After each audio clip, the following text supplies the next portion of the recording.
forcing a kid to sit in a waiting room for, I think in the book, it's like 12 hours or something. Like an excruciating amount of time. Yeah. Even if it was just a plain blank room with a nice chair. If you're just forced to sit in there. It would drive me crazy because, like, Sticky doesn't have a phone. He doesn't have a book or anything to distract himself with. He's just in there alone, just staring at things. Whereas an adult, it's like, you mean I can just nap and no one's going to say anything? With the bugs in the mud. With the bugs in the... nice dark place.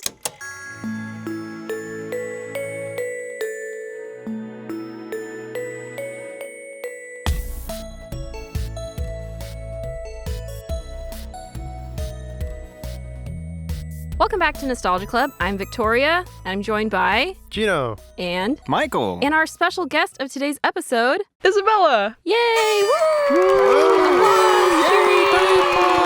I will add a bunch of stuff here. You'll add a bunch of stuff here.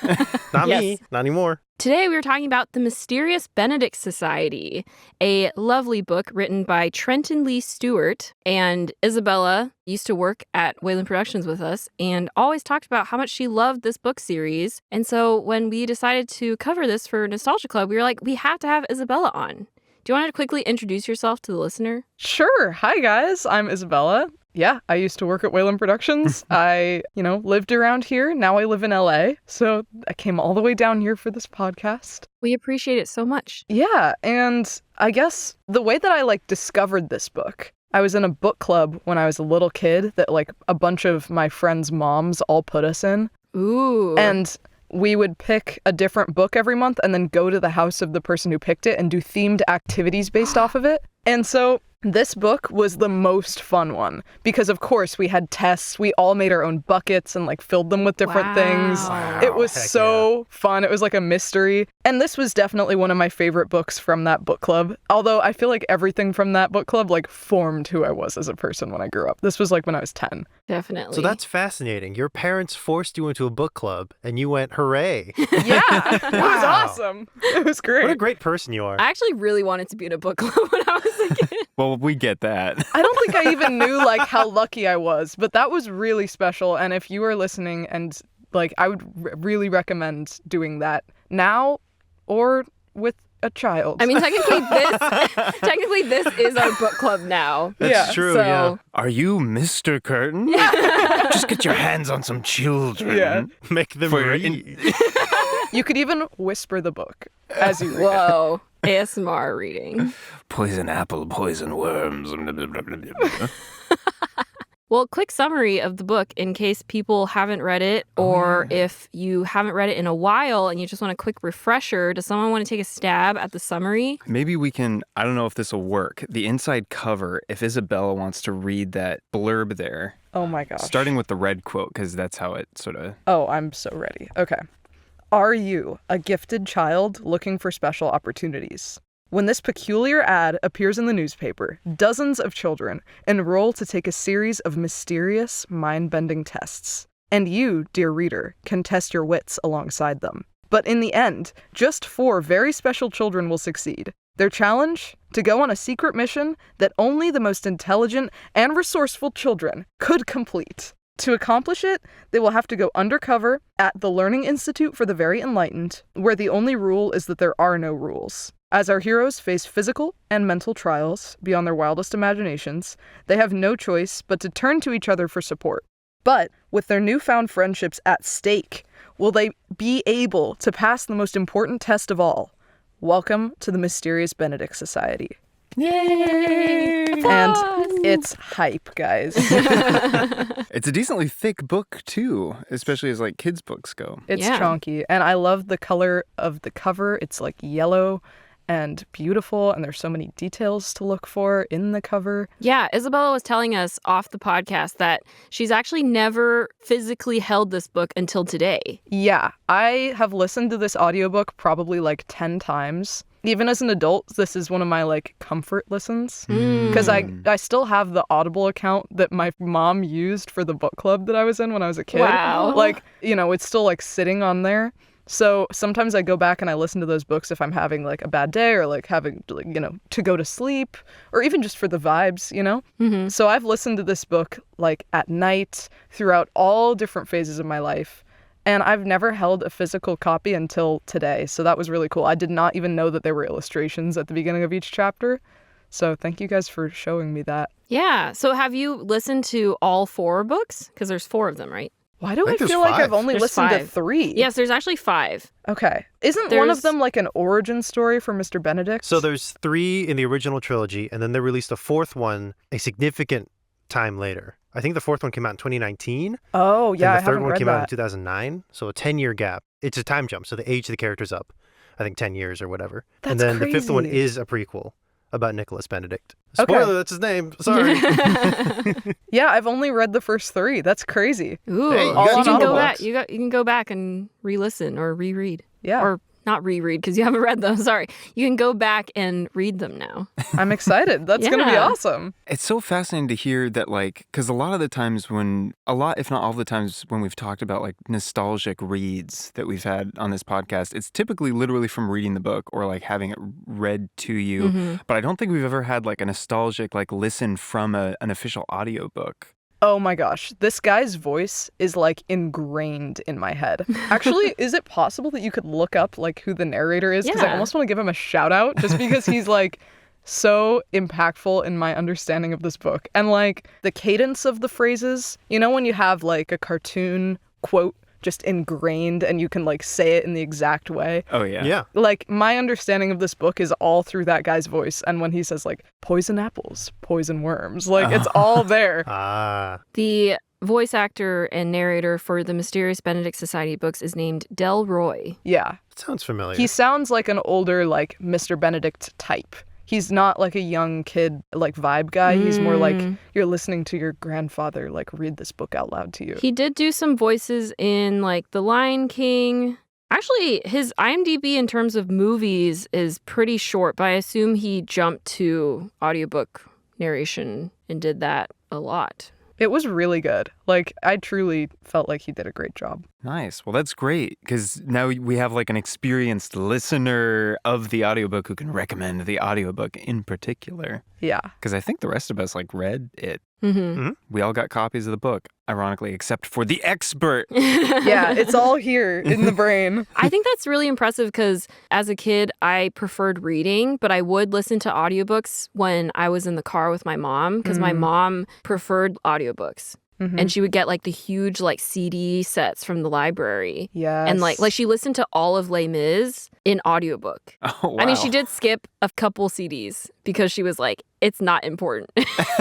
But it's still impressive to like listen to that, like the majority of that book. And so she listened to a lot of the books that we read as kids in audiobook format. So it was more of like I'd already read it and then I was re-listening to it in audiobook and I always enjoyed it, but I would always prefer reading the book. But this is very cool. Yeah. I'm definitely a listener at heart. Mm, And I work in podcasting now, so I guess that makes sense. it works but out.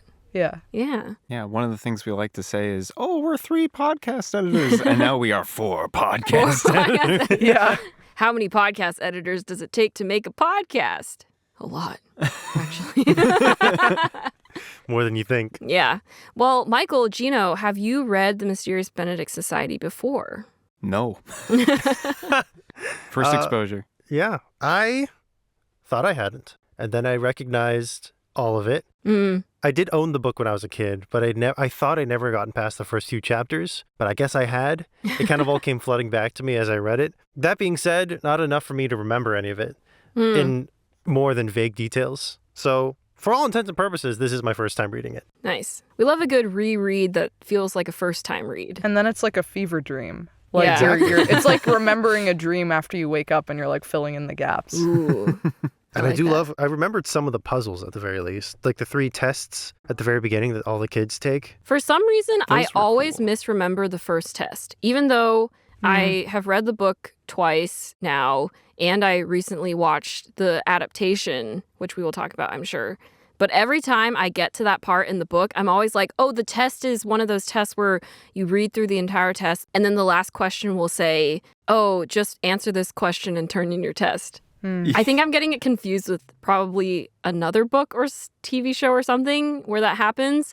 but I'm always like, oh, right, it's not that. It's the answers are self-referential. Yeah, it's like question 1 is answered on question 21. Yeah. Is that the first one? That was the second test. That's the second test. Which Sorry. one is the first one? The first one is It's like a general, like, just a general academic Aptitude and test. abilities. And is Yeah. that the one that has like the famous like chess question Yes. in it? yeah. And And then, are you brave? And do you Oh, watch yeah. TV? The one that Constance just wrote poems in. yeah.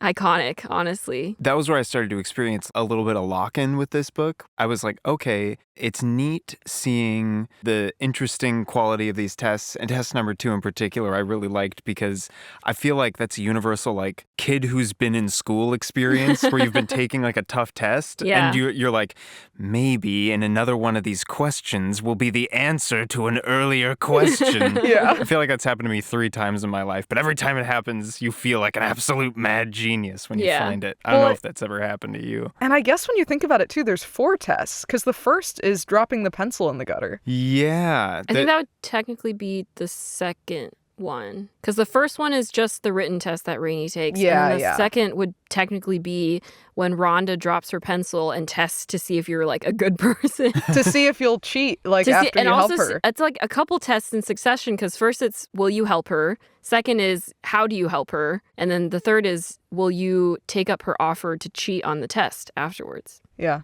multiple stages. So of this many thing. tests. No wonder it took Mr. Benedict like freaking 20 years Yeah. to get a team together. Is it just me or like, I don't know, did you grow up with this book? I read it, I think in middle school. No, it must have been elementary school because one of my friends at the time introduced me to the book series because she loved the Mysterious Benedict Society. So I read it in elementary school, but I think I only read the first one, surprisingly. I don't know why I never continued to read the rest of the books. I guess I just had too many other books to read. But yeah, I read the first one and then I didn't think about it for a really long time until the adaptation came out. And then I was like, oh my gosh, I love this book series. Or I remember like really loving this book when I read it. So I watched the adaptation and then that reinvigorated my love for the series and brought back all the memories of the book. But I did have to, as I was watching it, I kept like looking things up to be like, oh, like this seems familiar. What was that about? And I'd look it up and yeah, it was very fun. Yeah. I don't think we introduced the names of the characters. So before we get in too deep, let's just really quick go down the list of all the characters that are in this book. So there's the main 4 kids. There's Rainey, Sticky, Kate, and Constance. And then there's Mr. Benedict. And then there's number 2, which is a great name. And then there's Rhonda. Those are Mr. Benedict's assistants. Then when they arrive at the Institute, there's Mr. Curtin, who runs the Institute, and he's like the main antagonist. A Dun, Bond dun, villain dun. for kids. Yeah. And Seriously. he's also Mr. Benedict's twin brother, long-lost twin brother. Separated. Separated at birth, Wait. kind of. No. Separated when they're very young. Yeah. I don't remember anymore. They don't explain it in this one. I don't think he knew he had a twin, right? Yeah, Mr. Benedict didn't even know. And Mr. Curtin doesn't know either. Yeah. There's also Milligan. But they're There's both... also Milligan. Sorry, I forgot about Milligan. How One of the could best we? characters. I'm sorry, Milligan. Another helper of Mr. Benedict. Yeah. And then on the Institute, there's also a bunch of Basically just a bunch of minions. minions. You yes. can't forget SQ. Poor And guy. SQ, yeah. Poor the comedic SQ. relief minion. Who's just going through it. Yeah. But there's what they call messengers who are kind of like elevated students who get special privileges. And then there's executives. You can become an executive after you've been a messenger for a bit. And it's basically, how good a bootlicker are you? Yeah. Good enough to be high ranking and flaunt your power over other students? Yeah. Which like all ties into the themes. Yeah. It's all about like how much do you trust adults? How much do you think for yourself? Like even the watching TV part of like one of those questions is like, do you watch TV? And it's trying to be like, oh, are you an independent thinker?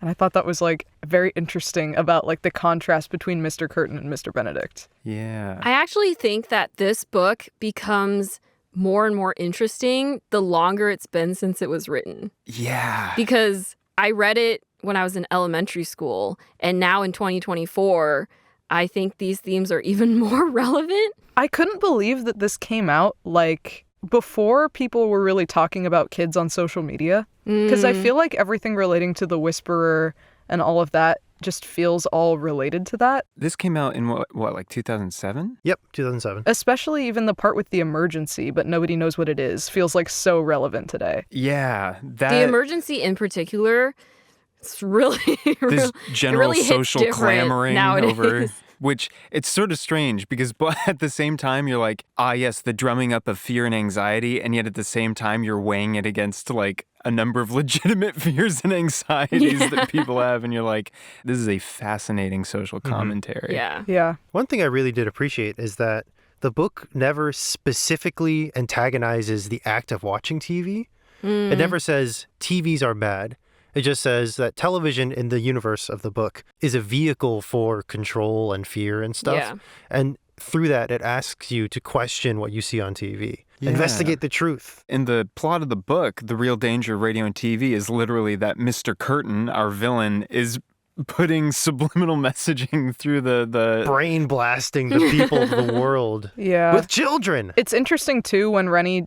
I mean, I say Rennie because that's how he says in the audiobook, but I know the TV show says Rainey, so, like, clarifying I that think now. both are valid. It's the either Jordan way But, works, yeah. I remember reading as a kid when Rennie talks about feeling uncomfortable when the TV is on, and I remember that feeling as a kid when the news is on or something, and you're kind of too young to understand it, but you just feel anxiety. Yeah. Or something else being on, like reality TV when you're too young to get it, and people are yelling at each other, and it's just this blur. I felt like that is such a particular kid feeling, and I even wonder, especially now, like much more than when we were younger reading this book, that must be like a big thing that kids would feel. And I bet that reading this book now would be like very interesting for that, despite the fact that, you know, you could argue that the emergency is very real today.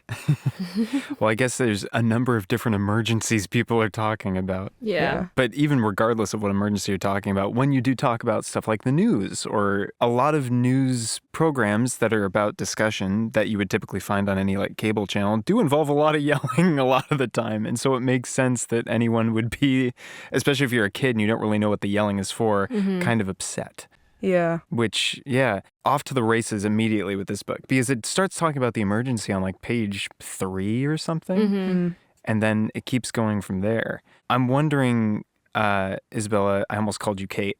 On earlier episodes, I've talked about like revisiting books I've read as a kid and gaining something new every time. You've revisited this book a lot more than I think I've revisited other books in my past. And you talk about currently you've gained some new like perspective on it just based off of the amount of time that's changed and growing up. Voice crack and growing up. What was your favorite, if you had to juxtapose, I won't try and make you like break down like all 9 times that you've like revisited it, but juxtaposing when you were a kid versus when like you are an adult now, what are the things that you find yourself responding to most, not just like on an intellectual level, I suppose, but like emotionally, what do you find yourself tethering to? I think when I was a kid, I thought Kate was really cool. I thought she was, you know, super relatable, and I loved that she had her bucket and everything, and I thought Constance was really cool.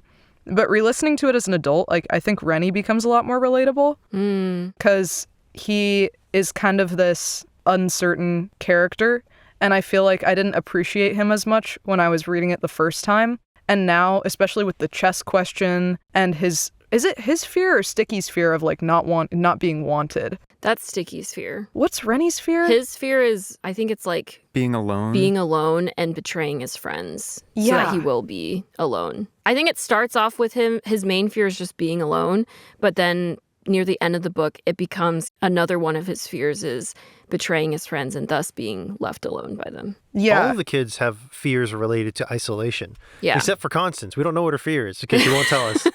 Yeah, I think like reading it as an older person, those kind of like angstier parts just hit a lot harder. And also, especially because when you read it as a kid, you don't know what it's like to be an adult. But when you read it as an adult, you know what it's like to be a kid and an adult. So watching the way that the adults manipulate the kids and whether or not they're taking advantage of the kids throughout the series becomes a lot more interesting when you're older and when you start thinking about it from like Mr. Curtin's perspective. Stuff like that, I think, gets interesting. And Milligan, too. Oh, my gosh. I think reading it a second time, knowing that Constance is 2 and that Milligan, I mean, spoiler, never mind. Okay, take this out. No, we gave our spoiler warning, Okay. so we're good. Big spoilers here. But reading it a second time and knowing that Constance is 2 and knowing that Milligan is Kate's dad and knowing that Mr. Curtin is Mr. Benedict's twin is so fun. There's so many details. Yeah. And also that Miss Paramore adopts Rennie. Yeah. Because you see their little bond. It's so cute. There's so much warmth in this. There's a lot of warmth with the adoptive figures or like familial figures with the kids. And it juxtaposes so wonderfully from a narrative sense, at least, with the cold environment of the, what is it? The Learning Institute. The Learning Institute for the Very Enlightened. Which the book also points out, spelled backwards, is evil. Which is lovely. Lots Mr. of Curtin fun. did that on purpose. Yeah. I believe it from Mr. Yeah, yeah. Curtin. So many great things with wordplay in this book, but also, as you mentioned, Isabella, the twists like, oh, Milligan is actually Kate's father and his memory was wiped, and Mr. Benedict has a twin brother, and that is Mr. Curtin himself. Like, there are a number of twists where you get it like a little bit earlier, but like all the big twists I did not see coming until they happened. Yeah. I literally, when I reached that point where Milligan says to Kate, like, sorry it took me so long, Katie cat, I was like, it was like 1 a.m. and I was already kind of loopy and I just started dabbing at my desk. And I was like, let's go! Yeah, this book has like hype moments. It's because all those little plants pay off in such a big way. And they're very subtle because at first you think, oh, it's just Kate talking about how she grew up. Her mom died when she was young, and then like her father left her, and then she joined the circus. That's crazy. That's why she can do all these acrobatics. She's really good at measuring things with her brain, which is also very cool. And then at the end, you're like, oh, it's all connected to this mystery of why is Milligan so sad? Who took his memories? All that sort of thing. My favorite, though, is the Constance reveal, especially rereading it this time. I picked up a lot more on how annoyed the kids get at Constance throughout the entire book. The entire book, they're just trying to figure out, why did Mr. Benedict pick Constance? Because she didn't do well on the test, or any of the tests, really. She just kind of like arm wrestled her way through it in a way. They just spend the entire book being like, she's so annoying. She just keeps sleeping all the time. She's just whiny and grumpy, which so valid. And then it's only at the very end when she puts on the Whisperer helmet and they're like, oh, she's going to literally out-stubborn the Whisperer and make it explode. Yeah. The solution the She whole saves time. everyone by being an absolute, like... Just like a child. Yeah. By being a 2-year-old. Put the baby in the chair. Blow up the computer. I also think that, like, that's another reason that this book feels so warm, is that it's kind of a criticism of the school system, but not of education. Yeah. Like, it talks about all of the different ways that kids are talented and valuable that school doesn't always celebrate right away. Yeah. Knowing that some of these kids passed this test by memorizing and some of them didn't pass at all but still brought something else to the table. Yeah. And recognizing that is so healing after going through the school system. And I think that reading it kind of before I was put in tests that felt real. I probably read this in first grade or something when I was that's true. 10 or 11. That's true. Having taken standardized tests makes this book hit different. Yeah, like I read this before AP classes tried to mess with my self-worth, you know? I read this before anybody tried to really evaluate me. And so kind of having this in your back pocket as a kid and kind of remembering like what everyone brings to the table, especially even Constance, and like what being a kid really is and how important that is also so cool about this. All the differences that the kids have and how school might not reward them for all of that. And they all feel so lonely, but then they come together. Even the kid who is the most smart and academically high achieving is Sticky, but they show the negative side of that, which was he thought that his self-worth was only based on his academics or how smart he was. Because his parents actually based his worth on that. Yeah, his parents were like, oh, we're making so much money because you're winning all these competitions. And then he realized maybe they don't actually love me for me anymore. They only love how smart I am. So he runs away from home. But I think that's like so important for kids to hear too, because if you grew up with a lot of people telling you that you were smart, it also has the effect of you thinking that your self-worth is only based on academics. Yeah. And very valuable that I was a little touch and go on it, but the fact that his parents come back at the end, like very apologetic. I think like you could argue within the setting of the story, I'd be like, hold on there a sec. You took pretty hard advantage of this kid. But I think it's also valuable for like a child reader to get that vindication at the end. Because I mean, I remember being like a little kid and in situations where I was reading books where kids would have like loving parental figures, like taken from them or betray them, it was like a lot more distressing than it is when I'm an adult and I'm like, yes, here's the orphan part of the book. Yeah, all these little archetypes. And that's like a great, like this book does such a great job, especially in the beginning when introducing you to these kids by just showing you the different ways that they like pass those tests. Yeah. And that's where so much of the entertainment comes from because you have Rennie, Reynard, who's doing the protagonist thing, and he's doing the, think outside of the box.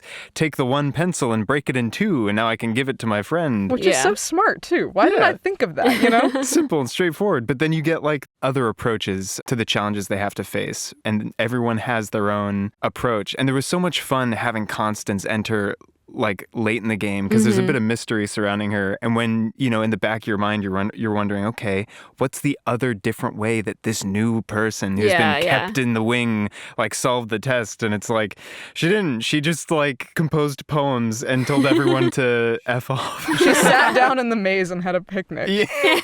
And also, also get the food? The way that they made Kate redo everything so many times too is so like relatable. If you were one of those kids who always had to like, I don't know, were held back or told that you were doing it wrong. She never lets it get to her. She says, just like, fine, you can't let me use a tightrope. way. I'm going to do a handstand to not step on any rectangles on these floors. And she unscrews the thing and crawls through the vents to get through the maze. Like, yeah. It's so weird because that almost feels like the book being aware of itself in a sense, because even this like Benedict Society test that's designed to test for ingenuity has like in and of itself, it cannot account for the full scale of ingenuity that the test takers will bring to it. So they keep even Milligan bringing Kate back to the start of that room to be like, okay, do it, but in the way that I wanted, that I define as ingenuity. She finds an even more like ingenuitous way. Unexpected. Yeah. An unexpected route. Yeah. I related to Sticky's way to get across that room. Don't step on the squares, I'll just crawl. Yeah. And he's so sad that he got his pants dirty. I actually, when I was reading that section, I was like, oh, I could just roll across the room. I was going to ask, like, how do you think you would have solved these tests? Oh, absolutely awfully. Would not have made it past the first one.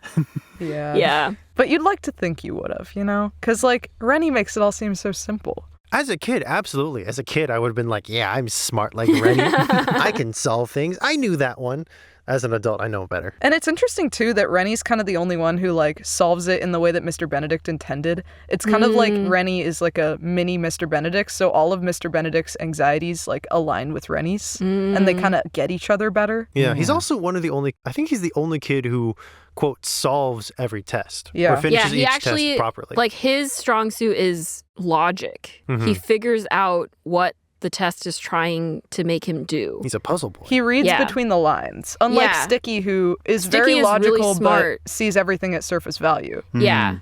Like Sticky, when he went through the maze, was like, I just went through every door. And memorized them until on the I second figured time. it out. For the second test, he legitimately just knew all the answers. So Rainey is shocked. He's like, you didn't figure out like the gimmick? And Sticky's like, no, I just knew all the answers. Which is also so good because like every kid has a strength, but every kid also has a weakness. Yeah. And I think like tying it back to the TV and the social media thing, in order to get into the Whisperer, before it like floods you with every good feeling you've ever had, you have to admit your biggest fear to it. And I feel like that is so like social media kid coded of like, oh, we'll let you have all of these good feelings, but the cost is facing the cost is everything. The cost is everything. Like you have to admit things you don't like about yourself or be exposed to like low self-worth, which I think is not what the author intended, maybe, or maybe he did. I don't know, like what was going on in 2007 much, but I mean, I think there was some intent there because the entire villain arc is about exposing and manipulating fear yeah. to gain power for one person. So requiring fear in order to temporarily alleviate that fear, even temporarily. I think, yeah, I mean, that's social media. It's like, yeah, you get blasts of dopamine when your thing get likes, and then you see bad news article. Oh no, world bad. Comment about how world bad. Oh, it's great because I got likes. Yeah. Or even things that are just designed very carefully to peer into the common threads of insecurity that people have and just sort of pluck at those strings and say, perhaps you would like to subscribe to my newsletter. I don't know. And also, of course, not being like social media bad boomer moment, but like in just the way of things were designed to be addicting, and there could be much healthier ways to go about this, and just more nuanced ways that we're all learning as we kind of adapt to it, you know? Yeah, as well, it's people. actually true that nowadays the algorithm prioritizes negative news and negative headlines. So if your headline has a negative connotation to it, it's more likely that people will actually click on it or see it because they just want to know. Yeah. They want to know what the bad thing is. There's something very like primal about that in Yeah. the brain. Like, is this the grass that contains the tiger? Is this the emergency? Is this the emergency? Yeah. I got good news and bad news. What do you want to hear first? It's always bad news first. Yeah. That's true, yeah. But Wow. it's so beautiful too, because like the kids in this book are like, I would actually rather hear the good news right now. The bad news doesn't really apply to me. And they know how to filter themselves, and it's so beautiful to watch them protect themselves and almost succumb to the Whisperer, but especially like Constance, and they all learn from her just to kind of, I don't know, how to still see the scary parts of the world, but be able to maintain who they are like through it. Yeah. I think one of the themes that this book teaches is by holding on to the people who matter to you. I mean, that's how Rainey overcomes the Whisperer near the end, because he's just thinking about, I have to not betray my friends. I'm doing this for my friends. There's a big like found family theme as well. Oh. So it's very wholesome. My favorite part of the end is because Mr. Benedict has narcolepsy that's triggered by strong emotions. And there's a page near the end where it says like they're all gathered in the backyard. Everyone's reunited with their families. Everyone's been adopted again or whatnot. And Mr. Benedict is just so happy that he just keeps laughing and then falling asleep and then waking up and laughing again. And it just continues. And he laughs until the sun goes down because he's just so happy. And I was like, wow. And then Mr. Curtin only getting it from anger. Yeah. I love that. I love villain who is defeated by make fun of him and he gets frustrated. That was another great Constance payoff moment because Constance shows up and she's like, finally. Yeah, she takes... Someone whose buttons I can push for a good purpose. Wait, and that's so poetic too, because Mr. Benedict adopts Constance. And he's literally Mr. Curtin's twin. So it's Yeah. like she was the nemesis to one of them and like the perfect kid to the other. Yeah, aw. Cute. So cute. Also, I want to see the adaptation because I want to know what it looks like. Because the image in my head was hilarious. Seeing basically the super small, who we don't know at the time is a 2-year-old kid, like with one like colander on her head, yelling out like, I'm not gonna do it, no! And then in the other chair with a different colander on his head is like some crazy mad scientist looking old man going, bend you obstinate child! It sounds like it would be a hilarious image. I would also love to watch that scene, but we can't Oh yeah. because of a different old man. A different villain. There was an adaptation though, and it was on what, Disney Plus? Disney Plus. Before it was obliterated for tax write-off. Mr. Bobby Iger purged it from the internet. How dare they? But some of us saw that adaptation. Or at I least watched some of it. the whole first season. I didn't even know there was a second season until I looked it up the other day. And I was devastated because I was like, I never even got to see it. What the heck? Isabella, did you see? Yeah, so I binged 75% of the first season, got hit with finals, dropped it, and now I'll never be able to finish it, I guess. Unfortunate. How did we feel of what we saw? I say we in the collective sense. I didn't see nothing. No, me neither. I thought the adaptation was very well done. It maintained the whimsy of the books very well. The casting was fantastic. I felt like all of those kids were those kids, like, to their core. Yeah. I was a little surprised by the casting for Mr. Benedict at first. They made him a lot younger. Who did they cast as Mr. Benedict? They cast Tony Hale as Mr. Benedict and Mr. Curtin, who is I will now look in things. up Tony Hale. What have you been in, How Tony old is he? Hale? Does it say? He's 53. So depending on how they define his age in the show, then show Mr. Benedict would Probably have like been, mid-40s. Well, I'm like backtracking. If he's mid-40s, then he's been looking for kids since he was like mid-20s or something? Yeah. Wait, that's crazy. I totally forgot until you said that Rhonda and number 2 were both like kids. Yeah, Rhonda made and it- number 2, it's revealed that they also took the test, but this is the first time that there's been enough kids who passed the test at the same time. Because I assume, like, number 2 passed the test first, but no one else did. So Mr. Benedict was like, okay, I guess I'll try and make do with this one kid. But then she got too old to be able to infiltrate the institute. So then he did another round of tests and got Rhonda. And then Rhonda grew up. And now he's like, I just need, like, at least 2 or 3 kids. And he got 4 of them. And just in time, too. Yeah. Seriously. Definitely playing the long game. Yeah. Another similarity between Mr. Curtin and Mr. Benedict is Yeah. playing the long game. They are patient. Well, I do think it's interesting how the book does weigh the similarities between Mr. Curtin and Mr. Benedict. Because if you look at it objectively, both of them, like, we're like, oh, Mr. Curtin's evil because he is manipulating these kids. But technically, Mr. Benedict is also, I mean, like, he doesn't want to do this, but he is using kids to carry out his plan. He does, like, inform them, like, it is very dangerous. You can step away at any time.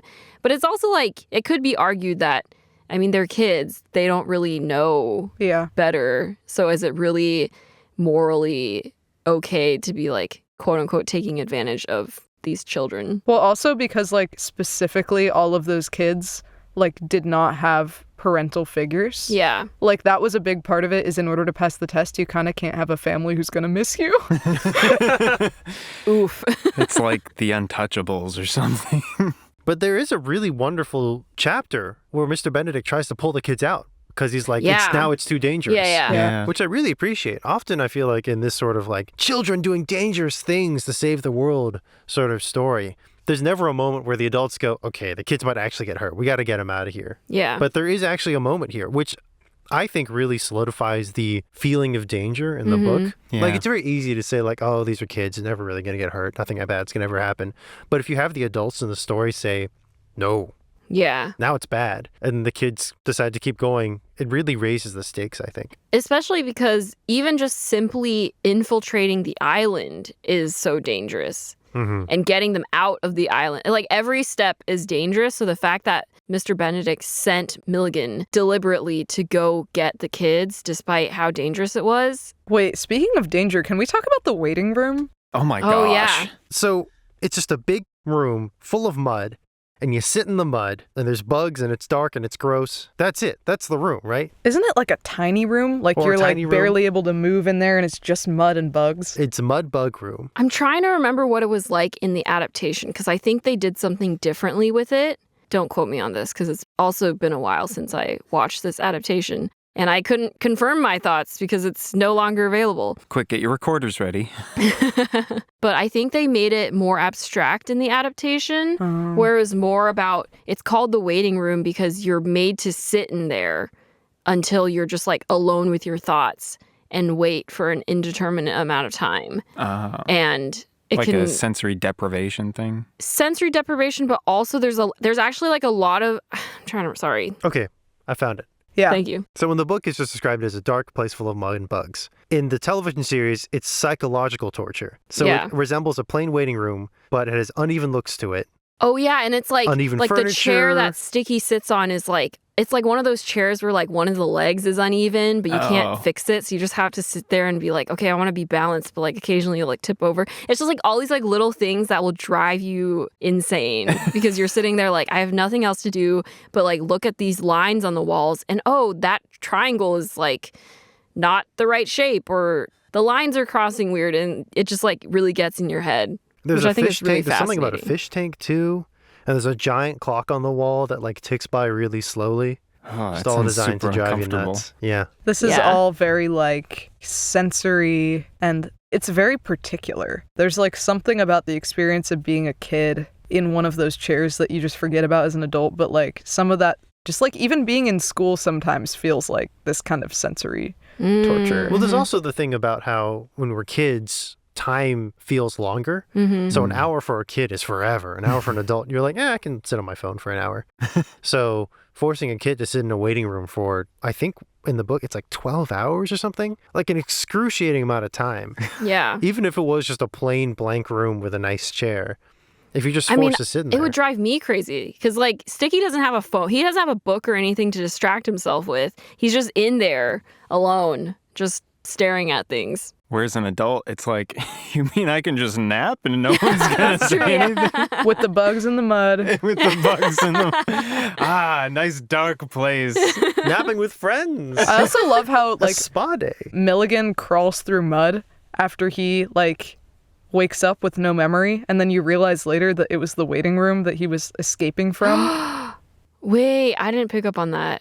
And then he did it again. Whoa. Oh, I also did yeah. not pick up on that. That's a cool detail. Wow. Yeah. All Wow. the little details in this book. Milligan is so good. For a character with such little page time, he steals the show in every scene that he's in, and you just want to know more about him, and you feel so bad for him. I just had like a huge soft spot for Milligan as a kid. Yeah. I don't know. He's great.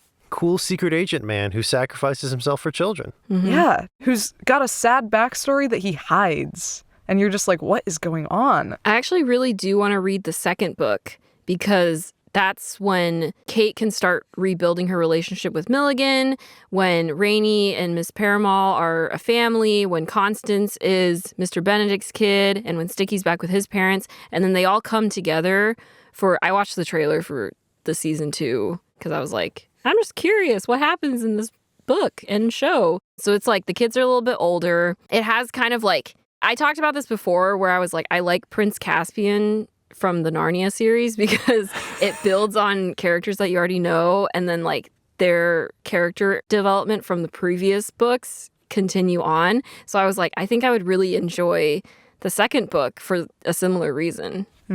It's nice to see it because part of me was expecting, for example, the idea of like, oh, Kate has a long lost father and all this stuff to be like, oh, I'm sure book 2 or 3 or so on will be like the book where we get more of Kate's backstory and maybe we find her father then. But no, they wrap it up in this book. And you go, oh, I wasn't expecting things to like resolve this quickly. I thought even the author was playing the long game. It does resolve pretty well at the end. It's good. Like, yeah, the only hanging thread is that Mr. Curtin gets away. Which is like the choices made in that sense are really nice because it's opening up questions in your mind that you don't necessarily have an anticipated answer to. Like if we resolved Mr. Curtin in this book and the hanging thread was, but you know, for example, where's Kate's father? We have an idea in our minds. All right, eventually we're going to find Kate's father.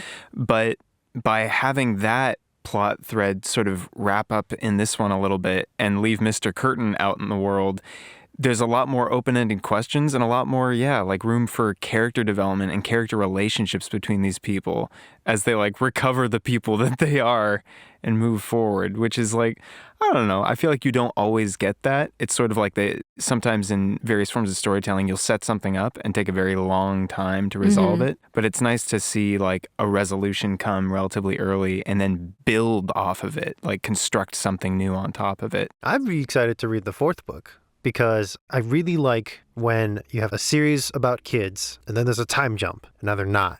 That's true. I also do like time jumps a lot. I like time jumps. I think they're neat. And there's a little excerpt of the 4th book at the end of the 1st book, which is an interesting placement. I think because you got a much newer copy of the Mysterious Benedict Society. I got And a you can tell brand new shiny because copy. it says now on Disney Plus. Now on Disney Plus, except not anymore. Sorry, quick side note. I hate that the new trend in book publishing is to like put a little like circle thing on the front cover that tells you when it's been adapted, to the point where there's literally now people who sell stickers that you can put over those circles on your books so that it doesn't look like that. And sometimes the It's the stickers worst. are really big. Yeah. And sometimes they just straight up use like a screenshot from the show as the cover. Yeah. That makes me so mad, especially when the cover is beautiful. That's true. When they just like slap on like the live action Ugh, it's all characters marketing. onto the new book, and I'm like, It's like, this no. tells me nothing. I'm looking at 4 faces. They could be anyone. Yeah, that's true. Yeah. But in the excerpt at the end, I read a little bit of it, and it looks like they all work in offices now. Whoa. No. In like the Oh. same building. Maybe Oh, well, in, that's beautiful. maybe in They're- the mansion. They're corporate workers. Well, I don't know exactly what they do. That's true. But the whole plot of the book is like Rainey, Sticky, and Kate are older in offices, and there's a new kid, and he's smart, and he's like, I'm here. I didn't get very far. I do think it's like, this book is definitely like the gifted kid story. So it's the gifted kid to what pipeline, you know? And I think that could be interesting Maybe to I see as an shouldn't read the adult. 4th book. No, I'm kidding. Like, yeah, it's cool to see Mr. Benedict protecting them so much, because you do wonder, like, who will they be when they grow up? You know, like, are they still going to be nurtured? I hope so. You'd think. I mean, Especially now that they believe in themselves and they know their worth, you know? yeah, that's something that the book does allude to, is that, like, you know, with Mr. Curtin, the promise was status. It was belonging, but it was belonging in the context of hierarchy and status, and like And you will in be an somebody else's executive. approval of you and Yeah, evaluation of you. and with Mr. Benedict and everyone else, it's just a matter of like, these are your people, and so I don't know, like Love even versus if fear. love versus fear, or you know, constructs or anything else. I could imagine like a situation in which they're just working normal jobs. They're just sending emails, but it's fine because they still have each other. Yeah. That's true, yeah. That's beautiful. And they have an intercom system between their Ooh. offices or I whatever. love intercom cubicles. systems. So I used they to can really chat. want one in my home, like one of those intercoms where you could just be like, can I have water, please? So you can intercom your parents to bring you things? Just kidding. no. Water. That makes me think of one of my favorite quotes in this book that I definitely wasn't talking about before we started recording. Oh, yes. The You had the characterization. page memorized, too. Page 440 in my copy. Incredible. This is another like 1 a.m. reading moment, so this is why I latched onto it. But in the final moments when Mr. Curtin is trying to put his full evil plan into effect, and he has Rainey and George in the tower, and he's just gotten through using the Whisperer with George, and I George can't believe is you're calling him George. Sticky. Sorry. I'm Mr. Curtin now. It's just so funny. Like, in my head, like, when you say George, I know who you're talking about, but it's like, this is wrong. Anyway, sorry, continue. I don't know what to tell you. I'm It's fine. corrupt. Whoa. But Sticky's all worn out, and Mr. Curtin has to take a little break before he starts using Rennie for the same purpose. And just his penchant for just sort of meandering philosophically in his words kind of goes like on a bit of a manic overdrive. And he's had someone bring him some juice because he needs to like get his electrolytes back or whatever. You need some juice. And he's just, I'm afraid I must pause for refreshment, though, but only for a moment. It can't hurt to savor the occasion, at any rate. A cup of juice, then. Do you hear me, Reynard? I shall have a cup of juice. After that, only a few minutes more, and then the improvement will begin. I think you should Yeah, you maybe need to do the audiobook. do just Mr. Curtin's voice in the audiobook. I'll just do unhinged people. It gives me light Yagami from Death Note vibes. Oh, yeah. I'll Take a this bit- juice and drink it. I just love it. And then, like, that is like the soft opening to the climax in which you have a bunch of these kids engaging in a battle of wills with a crazy old man and getting Yeah. him angry and having him fall asleep and fall on his face. It's like the perfect, like, high stakes kids book climax where things can be hilarious while also being, like, very emotionally fraught. Yeah. Like the promise of this book, when you like pick it up and it's like, oh, mysterious society of kids that are going to like fight against evil machinations within the world, grand conspiracies, is so fulfilled in the plot. Like, Absolutely. Yeah. There's also something so threatening about in my mind, Mr. Curtin is buff as hell. Yeah. Because when he rises out of his wheelchair and just starts tossing kids around like they're bean bags, I'm like, oh my God, this guy must work out. It's a King Boomy moment for sure. Yeah. It is. Well, also, they note that he like punches doors open, basically, or like bangs doors open because he's like too he impatient uses to like. his wheelchair as a battering ram. Yeah. I'm Yeah. just like, okay, man, sure. Yeah, he's kind of a legend. Yeah. You gotta respect him. I also love the detail of him always wearing sunglasses. So he gets really angry and then he gets silent. And you're like, oh my God, he's so mad that he's speechless. But you don't know that he's asleep. I think That was it's another great. thing they changed in the adaptation is he's not in a wheelchair. Interesting. Yeah. Does he So just does he sprint around? does he just fall asleep on his feet? I don't and- think they show him falling asleep. Oh. It's a lot more Subtle. subtle, or like they just don't like. It's a I bigger think twist. Does I Mr. think- Benedict fall asleep in the adaptation? Mr. Benedict falls asleep. Sorry, I'm trying to remember again, stretching my memory back. I think what happens is the kids kind of figure out the potential narcolepsy thing a lot earlier. They're like, okay, wait, if he's Mr. Benedict's twin, then he might also have narcolepsy. But I think because they like observe him a few times and they don't ever see any signs, I think they try making him laugh, that whole thing. They're like, maybe he doesn't have it. Oh. So that's kind of how they like curtain it. Sorry. Yeah. Another thing that the adaptation did is SQ is Mr. Curtin's adopted son. Which is kind of a thing in the second book. Is like, it? not really, but I do feel like SQ seems kind of like a foil to like a number 2 or like a Rhonda Kazembe. Like, clearly he has no family. He kind of slowly has a little Zuko thing of like, is he going to turn against Mr. Curtin or not after like all the abuse he's been through? Yeah. Wow. Mr. Curtin keeps him around for some reason. I'm a big fan of SQ. I don't remember why, but I do remember being like, He is Poor a dude. very notable character in this book, even because in the show they make it immediately, or like they say immediately that he's Mr. Curtin's adopted son. they make him much bigger of a deal. Yeah. So he's a much more important character. He's still important in the books, but you're just kind of like, there's a recurring character named SQ and he has a memorable name. So you kind of like remember it. First, side note, the names in this book are really great. Rhonda Kazembe, Jackson and Jilson. Yeah. Kate Weatherall. Martina Crow. Yes. Great. Great stuff. Great stuff. Learning the word contrarian from Constance Contraire, she's constantly a contrarian. I didn't pick That's that up. great. Yeah. Oh, really? That one? No, I didn't. Oh. And oh my gosh, and Milligan, can we go to the mill again? Yeah. Oh, and No Man's an Island. I also didn't pick that one Didn't up. pick that one up. No. When you're reading things, sometimes the words are just words to you. You're like, no, man. Nope, that's the island name. I'll just move on from that one. I do like, of all things, drop the curtain. Let's drop the curtain, like let's put it all to an end or I something. really do think that Trenton Lee Stewart just had fun coming up with certain characters' names. I can't help but feeling bad for SQ. Yeah. He's so incompetent in such a lovable way. And My his favorite incompetence. thing is when he like catches Rainey, like he literally looks Rainey in the face when Rainey's spying on the messengers or the executives or whatever. But later on, he's like, I can't remember what he looked like. He just looked like a kid. And the others are like, you idiot. You can't just tell us he looked like a guy. That would be me. And then he like, there were footprints, but SQ like stomped all over. They're always talking about how he has really big feet, and he's like tripping over his feet. This is stuff you can't get away with in books written for like adults or Yeah. It's like, what do you mean he's a size 15?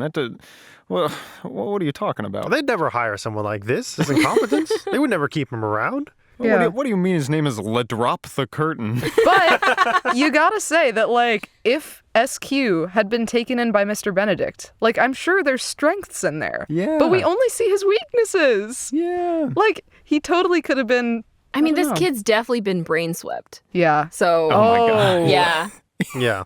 Oh my God. Do they ever address what happened to all the executives and messengers and all the kids who were kidnapped who didn't run away with Mr. Curtin? And the helpers? I think they just said there's like an ongoing process of like unbrain sweeping them. Yeah. Mr. Benedict is working on basically a reversal machine that will return their memories, or not return them, because the brain sweeper doesn't take away the memories. They say this very specifically. It just covers them up. Like, Milligan didn't have to go through a machine and like get his memories reimplanted. It was just the memory of crawling through the tunnels tied to other, like, He got deja vu. yeah, he got like deja vu, and then it snowballed into him uncovering all of his memories. So what Mr. Benedict is trying to do is create a machine that will encourage you to uncover the memories that you had buried. That's why there's like no mirrors in the Institute, is because sometimes people who'd been brain swept would look at their reflection and that would like trigger a memory or something, and then they would be unbrain swept. I find so it good. interesting that they didn't just sneak a mirror in there and then run around with it, just like showing it to everyone. Well, I assume it's much more complicated than that. Yeah, But 'cause imagine That the would have been chaos. a great plan. otherwise yeah. Milligan would have just like had an easier time. That's true, because I assume Milligan like has looked at his reflection in the Or mirror. maybe he's just many too times. sad. He is very sad. Poor guy. Sad. Too sad to look in a mirror. Wait, oh my gosh, another aspect of Milligan that we didn't even talk about was his like quick changes. Oh yeah, he's like a master of disguise. Yeah. At one point, when the kids first meet Milligan, they are like walking through like a tunnel with him or something, and then suddenly they turn around and they're like, "He's not there!" And there's just like some other guy. They're like, "Where do you go?" And he's like, "I'm right here." They're like, "Huh?" Yeah. They recognize him because his eyes are so sad. I was like, "Oh no." In my head, I just imagine that it's clearly Milligan, but he's just swapped a hat or something. Yeah. And that's enough in this world. Do you have a favorite quick change, or did you just like remember that, Isabella, and you're like, oh yeah, the quick changes? Yeah, I just remember, because also the adaptation has to like handle that. There's two things that I think are really hard to adapt about this book. One of them, how are you going to cast somebody who looks like a 2-year-old but deniably? And then the other one is like Milligan just kind of, I don't know, whipping disguises out left and right, always unrecognizably. I think the constant problem is, I don't know, do they ever address it in the show? Do they ever point at this clearly not 2-year-old actor and say she's 2? I wish I watched the finale because I don't know. Victoria, do you remember? I'm trying to They remember. must age her I'm trying up to look like it up. 4 or something. Maybe. Or That would make 6. sense. Or 8. But Or that's not as 10. much as a twist. It's like, oh, she's 8. No way. That's why she's always falling asleep. Oh, she's tired. That's the twist. Yeah. I don't know. Oh my gosh. And speaking of tired, is it number 2 or Rhonda who never sleeps because she just Number snacks all 2. the time? No, number 2 is like too anxious, or like she's just like thinking about things all the time, so she doesn't sleep. Played by Kristen Shaw, right? Yeah. Heck yeah. I love how like every archetype and like neurotype of person is just kind of in this book. Yeah, huh? Mm-hmm. Just anyone who has just like unique interests, did well in school, for all of our various quirks, just kind of feels like they make an appearance at some point. Yeah. And then you have bad at job. Yeah. Sorry, I'm looking up the Constance thing. I don't think they addressed it in the show. I think they might have picked like a slightly different twist or something like that. So I don't think they particularly addressed her age. But the actress who plays her is fantastic. Like, I don't know how old she was when she played this character, but she did great. I don't know if you necessarily need a twist. Like, it's nice to have an explanation of Constance's behavior. Yeah, I think it still works because it's more about, like, why is this really annoying little girl on this team? Yeah. Because every time they have a problem, Kate, Sticky, and Rainey are sitting there trying to come up with solutions. And Constance helps, like, occasionally, but mostly she's just there to be like, that's a stupid idea. And then she, like, goes back to sleep. And they're like, that's not helpful. She like, also like almost gets them caught so many Yeah. times from just being like slower than everyone else Yeah. or just but A little bit it's a great, clueless or a it's a little great clumsy. dynamic. yeah. Yeah. In the beginning, I was like, gosh, Constance really is like, I was like, these 3 characters, Sticky, Rennie, and Kate, are like super cohesive, and they each bring something new to the table. Constance brings something new to the table, but she is so very like, she's very literally contrarian, but also has like all these things where it's like she kind of stumbles over herself, and she's not very quick on the uptake, it seems. And at first I was like, oh gosh, this is kind of like, this is going to be rough to handle. But like the further we progress in the book, the more I was like, this is exactly what this team needs. In addition to just like the practical use, like you want a group like this that is like so varied, like you were mentioning, different neurotypes, to include people that don't just for one reason or another naturally fit together, but have to kind of make themselves understand each other and embrace each other's presences. And especially once I learned she was 2, like my heart freaking broke for her because I'm like, oh my gosh, this poor, like, whatever, cognitively advanced, intellectually capable child. She's kind of psychic 2. child. Yeah, she's kind of psychic in the second book, but we don't need to get into that. Well, it's kind of implied in the first book because all the other kids, they can sense the whisperer and like the negative effects of the whisper, but she's the only one who can straight up just hear the person talking. Yeah. So on that level, like obviously she's like very helpful in that case, but it only like makes her even more grumpy and irritable throughout the entire book because she's constantly hearing these people talk. My favorite moment is when Rainey is talking, but she's also hearing Rainey's voice on the whisper, and she's like, "Stop talking, Rainey." And he's like, "Why?" And she's like, "2 of you is too much. 1 of you is already a lot, but 2 of you is unbearable." And he's like, "What are you talking about?"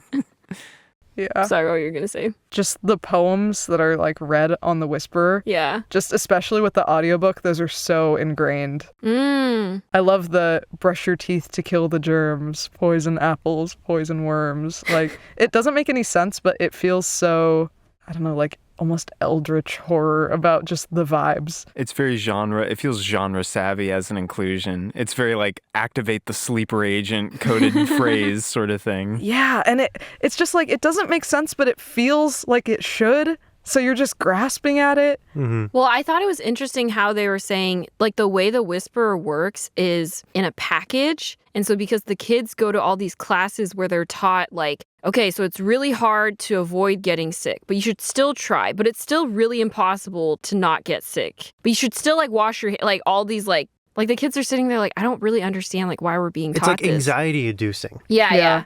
Where it's like, you're being taught you should do everything you can, but also it's not going to matter. But you should still try. Follow instructions, but also panic. Yeah. Be under control, but freak out.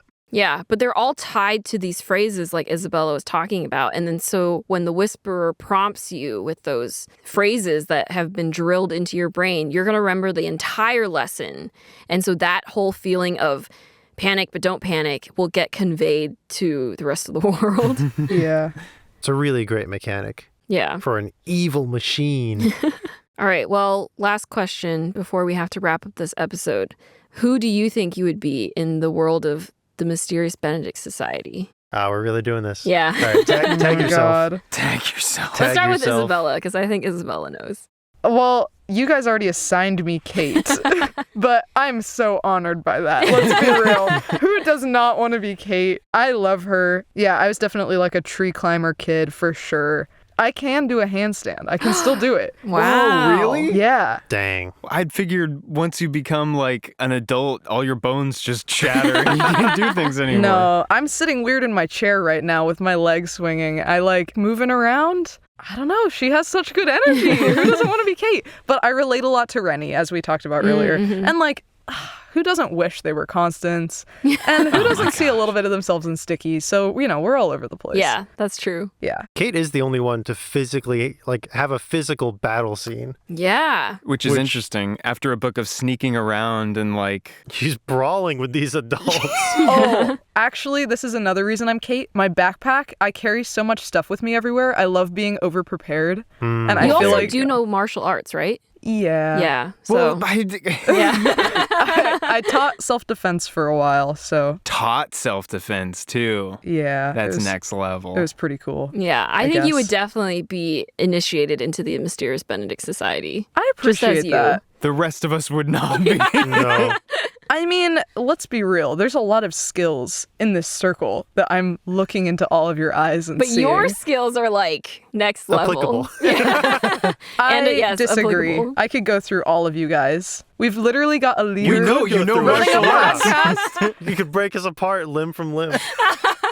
Literally, there's 3 of us, the same number that Kate faces off against in the book. Oh my gosh. Also, like, shout out to this book for not doing the, like, 2 guys, 1 girl kid group that I see everywhere. Yeah. Like, there are so many, like, girls in this book.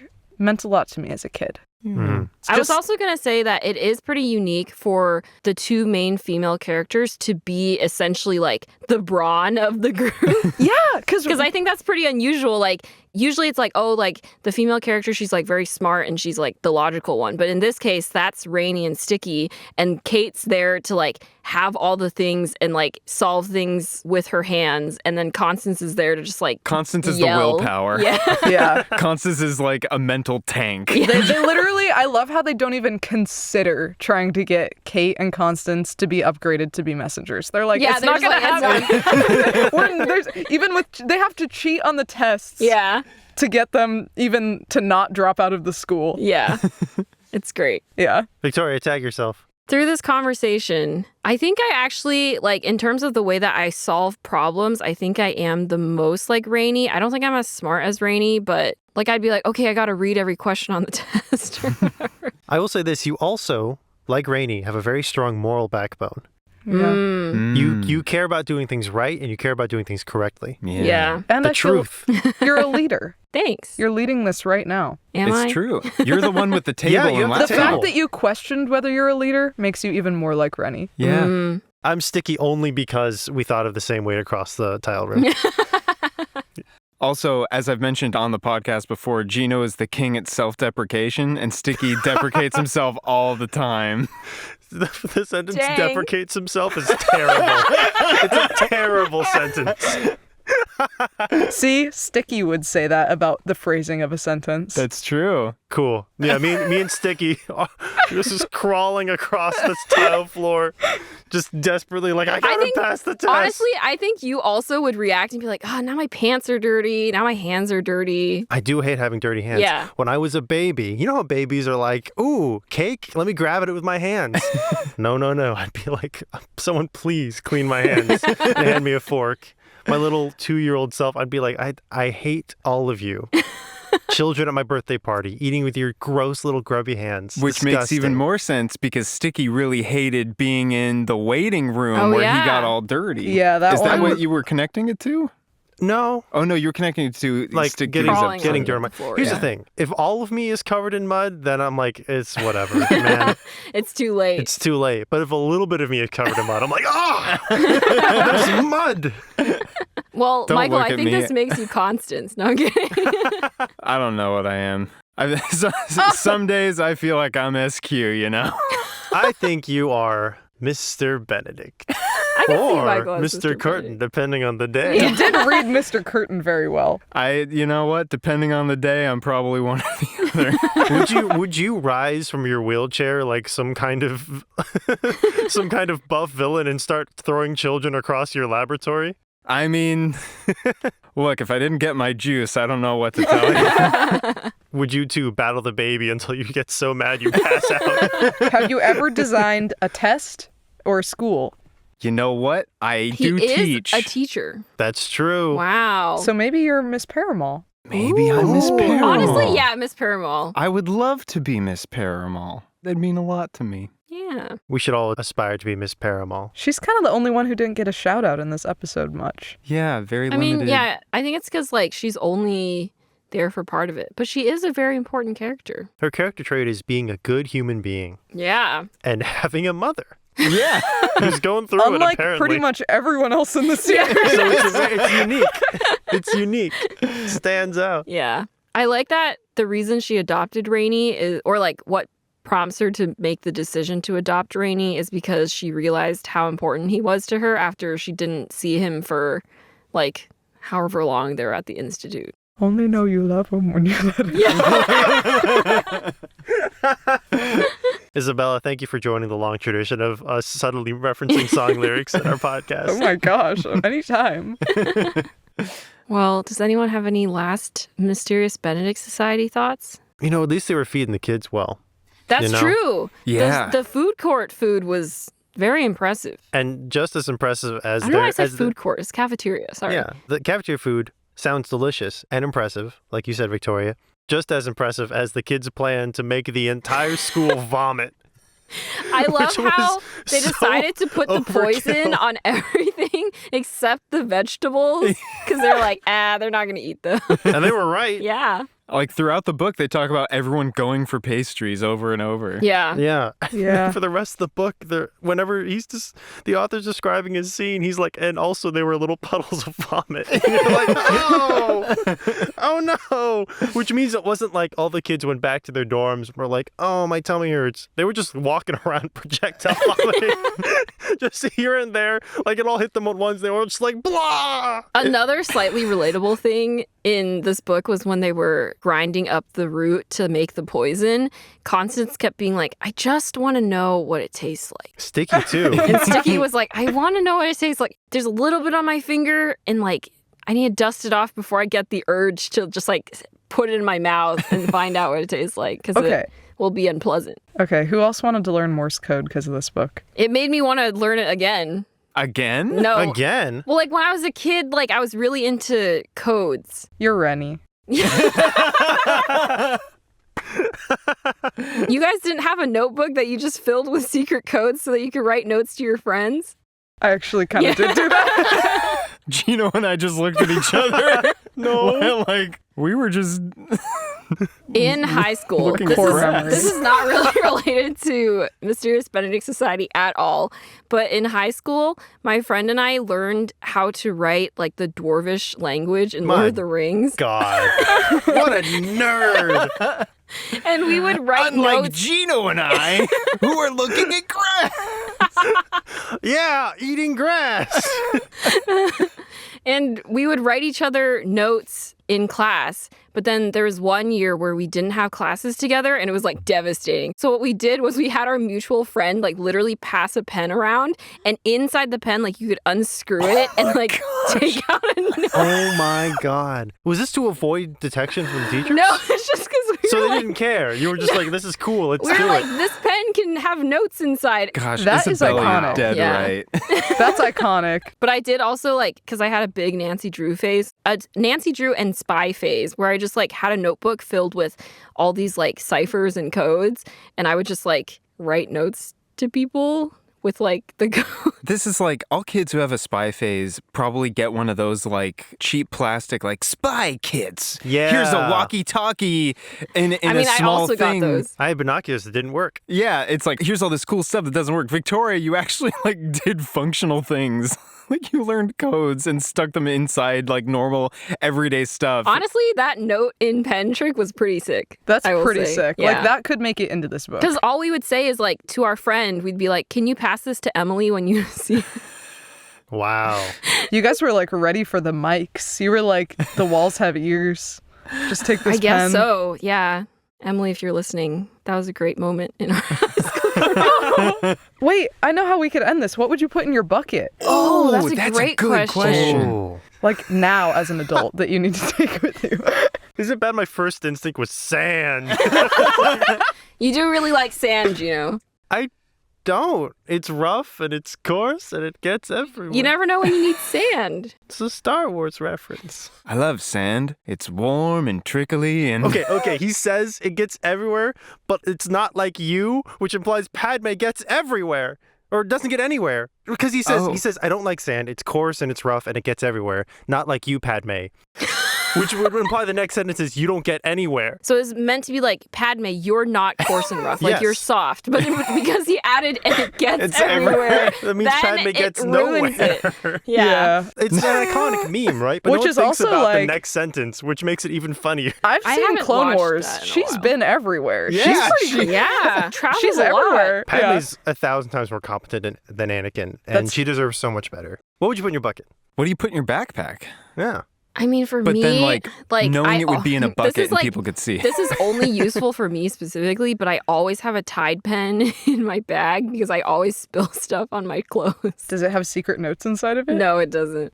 It should now. Yeah. That Tide pen does come in handy. Yeah, like the other day, Michael Wilkins was like, "Do you have a Tide pen?" And I was like, "As a matter of fact, I do." Wow. Yeah. Great Kate Weather Machine over here.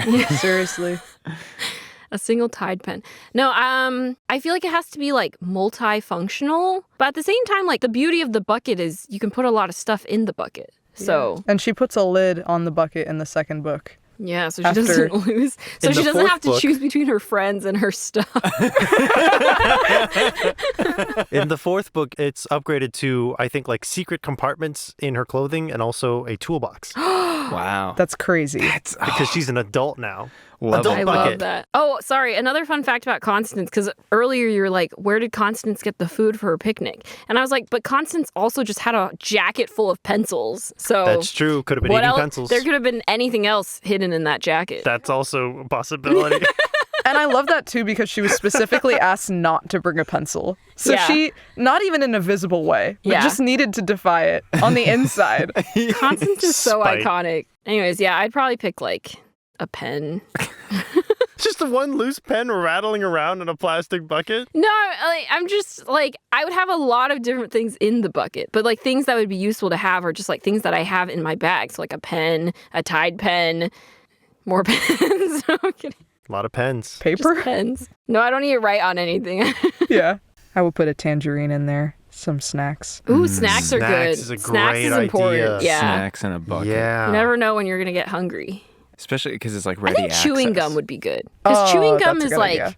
good for if you, well, it's not, you can't eat it, but like at least it's like something to chew on. It's not recommended that you eat it. But it's also like, I guess you could like stick it on things if you so needed. Yeah. My issue is that I make a conscious choice every day to minimize the stuff on my person. Yeah. Like I own a wallet that's specifically very, very small and doesn't have a lot of things in it. Yeah. Because I had a big, thick wallet for a long time and that annoyed the heck out of me. I'm like the complete opposite of Jino. Like I literally have like 3 bags at all times. And this is why I get in trouble and you don't. When do you get in trouble? I once lost my car keys and I was like, well, time to buy new ones. And then 15 minutes after I spent $400 in car keys, someone found my car keys. No.